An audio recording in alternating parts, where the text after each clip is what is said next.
Welcome. Today, we're diving into a crucial topic: phenylketonuria, or PKU.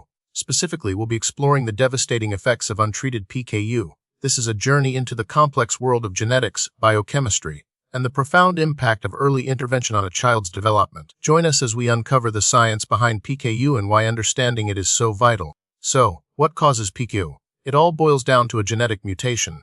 PKU is an autosomal recessive disorder, meaning that a person must inherit two copies of the defective gene, one from each parent, to develop the condition. This gene provides the instructions for making an enzyme called phenylalanine hydroxylase, or PAH. PAH is essential for breaking down phenylalanine, an amino acid found in protein-rich foods and some artificial sweeteners. When both copies of the gene are faulty, PAH is either deficient or completely absent, leading to the accumulation of phenylalanine in the body. Now, let's talk about what happens inside the body when PKU goes untreated. Without enough PAH, phenylalanine builds up in the blood and brain. Excess phenylalanine interferes with brain development and function. It disrupts the transport of other important amino acids across the blood-brain barrier, hindering the synthesis of vital neurotransmitters like dopamine, norepinephrine, and serotonin. This toxic buildup wreaks havoc on the central nervous system, leading to a cascade of neurological problems. PKU affects newborns worldwide, but its prevalence varies significantly depending on geographic region and ethnicity. In many countries, PKU screening is a routine part of newborn testing, allowing for early detection and intervention. The overall incidence of PKU is estimated to be around 1 in 10,000 to 1 in 15,000 newborns. However, some populations, like those of Irish or Turkish descent, may have a higher incidence rate. The signs and symptoms of untreated PKU are severe and progressive. In early infancy, affected babies may appear normal initially, but within a few months, the toxic effects of phenylalanine become evident.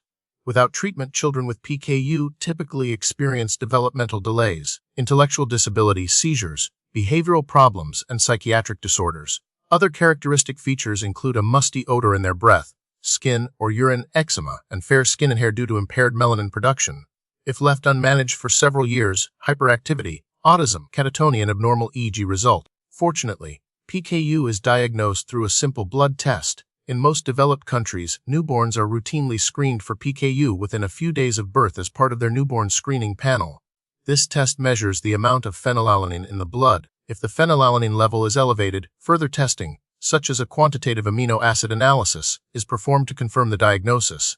Early diagnosis is absolutely critical to prevent the devastating consequences of untreated PKU. While we don't typically classify PKU into distinct types, it's important to note that there are variations in the severity of the enzyme deficiency. Some individuals may have a milder form of PKU, known as non-PKU hyperphenylaninemia, where they have some residual PAH activity. These individuals may tolerate slightly higher levels of phenylalanine in their diet compared to those with classic PKU, where PAH activity is severely reduced or absent.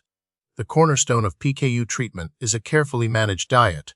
The primary goal is to restrict phenylalanine intake to prevent it from building up to toxic levels in the blood and brain. This typically involves a special medical formula that is low in phenylalanine, along with limited amounts of natural protein sources. Individuals with PKU must avoid high-protein foods like meat, dairy, eggs, nuts, and beans. They also need to avoid artificial sweeteners containing aspartame, which is a source of phenylalanine. Regular monitoring of blood phenylalanine levels is essential to ensure that the diet is effectively controlling phenylalanine levels.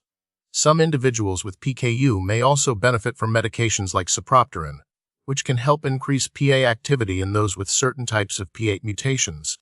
Because PKU is a genetic disorder, there's no way to directly prevent it. However, genetic counseling and carrier screening are important tools for families who have a history of PKU. Carrier screening can identify individuals who carry one copy of the defective gene. If both parents are carriers, they have a 25% chance of having a child with PKU with each pregnancy. Knowing this information allows families to make informed decisions about family planning. The prognosis for individuals with PKU is excellent when the condition is diagnosed early and managed effectively with a lifelong low phenylalanine diet. With proper treatment, individuals with PKU can lead normal, healthy lives with typical cognitive development.